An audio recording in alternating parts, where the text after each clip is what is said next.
और एक या ठिकाणी अपघाताचे मोठे दिसून येते. खूप प्रमाणात अपघात होतात आणि तुम्ही सांगता का थोडं साईडला हा रस्ता बघा, बघू शकता तुम्ही, इथे 2 गाड्या सुद्धा पास होत नाहीयेत.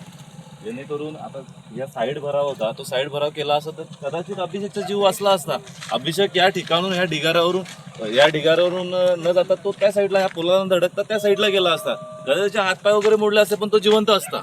आम्ही त्यांना वारंवार हेच सांगत आलोय की जे रस्ते झाले ते ऑलरेडी निकृष्ट दर्जाचे झालेले आहेत आणि आमच्या मंगल पार्क, समर्थनगर आणि विवेकनगर यांच्याकडे आम्ही मागणी पण केलेली आहे की का सदर मंगल पार्क, समर्थनगर तुमच्या वाडा नगरपंचायत हद्दीमध्ये येतोय की नाही. कारण की सगळ्याकडे विकासाची कामं चालू आहेत. फक्त आमच्या मंगल पार्क, समर्थनगर, विवेकनगर आणि पाटेआळी या प्रभागात विकासाची कामं होत नाहीयेत. रस्ते आणि त्यानंतर आता इलेक्शनचा पिरियड आलेला आहे. त्यामध्ये मोठ्या प्रमाणात नुकसान झालेलं आहे की आता जी नगरपंचायतची लाईन आलेली आहे, आपले पाण्याची लाईन वगैरे आलेली आहे, त्यामुळे रस्त्याचे आता नुकतेच 8 महिन्यापूर्वी रस्त्याचं कॉन्क्रिटीकरण झालेलं आहे. त्याच्यानंतर परत ते रस्ते उखडले जातील. मग याला जबाबदार कोण आहेत? तर हे नगरपंचायतवाले. गटारीचा पण विषय, गटारीचे झाकणं वगैरे खुले आहेत. तुम्ही बघू शकता, हे आमचे दत्तात्रय गव्हाणे साहेब आहेत, ग्रामसेवक. त्यात गटारीमध्ये पडून यांना वारंवार सांगितलं की गटारीचे झाकणं वगैरे लावा, पण कुठल्याही प्रकारचा त्यांनी तिथे येऊन त्यांनी बघितलेलं नाही. आणि वारंवार उत्तर हे दिलं जातं की आमच्याकडे माणसं नाहीत. मग माणसं नाहीत, मग तुम्ही कामं करता कशाला?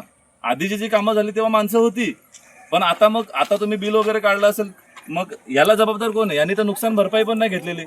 याचप्रमाणे दुसरा एक माझा आमच्या नगरातला एक पोरगा आहे, तो पण त्या गटारीमध्ये पडलेला आहे आणि अपूर्ण रस्त्यामुळे खूप हानी होत आहे. पुढे पण आपण जाऊया आणि पुढे पण आपण बघूया की रस्ता अजून तसा आहे.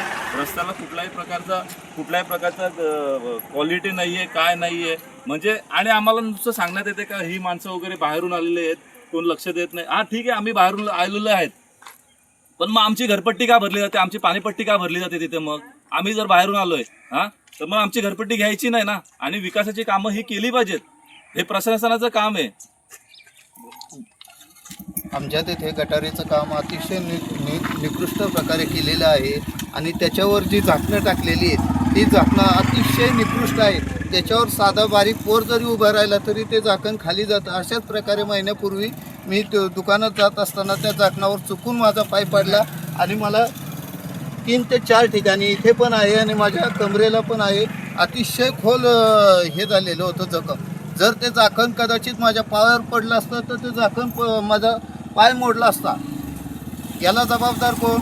अतिशय निकृष्टपणाचं काम आहे. तुम्ही जर आता आले तिथे त्या गटारीचं बांधकाम पाहिला किंवा गटार पाहिला तर तुम्हाला लक्षात येईल की कशा प्रकारे गटार बांधली. थोडक्यात पत्रकार मित्रांना एवढंच सांगू इच्छितो, विषय राजकीय नाही किंवा अन्य काही नाही. मात्र प्रशासन असेल, लोकप्रतिनिधी असेल, त्यांनी संवेदनशीलपणा जपण्याची गरज आहे. नागरिकांच्या एवढ्या समस्या आहेत, असे गंभीर प्रकार अपघातासारखे घडतात, त्यामध्ये अगदी कोवळ्या मुलांचे जीव जातात.